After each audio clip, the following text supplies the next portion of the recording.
What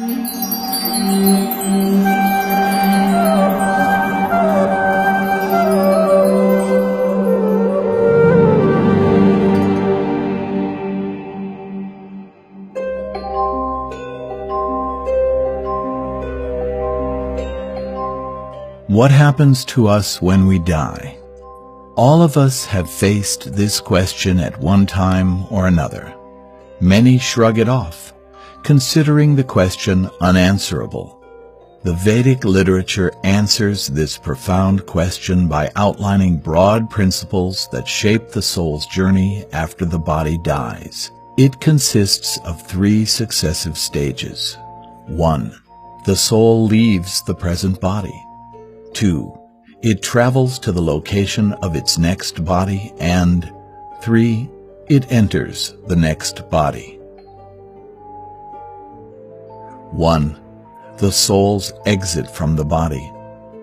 Vedic wisdom explains that death actually occurs when the soul permanently leaves the gross material body. At the time of death, the soul normally exits from one of the 9 holes in the body, which the Vedas refer to as the 9 gates: the 2 eyes, the 2 ears, the 2 nostrils, the mouth, and the 2 excretory organs. The Brihadaranyaka Upanishad 4.4.1-2 describes the soul's departure.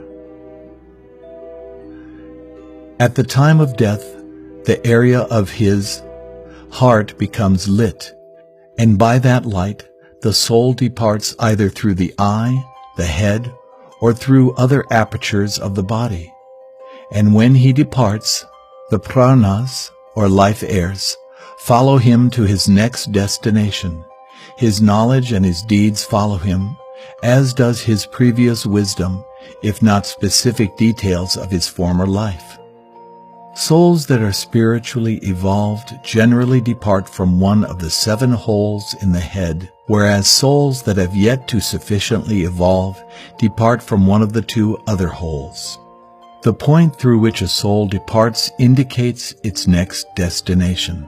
The souls who depart through the holes in the head will continue on towards the higher, more evolved realms of the universe, whereas the souls who depart through the other holes are headed toward lower, less evolved realms. 2. The soul's journey to the next body. When the soul sets off on its journey to the next body, it is given a transitional body that is grosser than the subtle body and subtler than the gross body.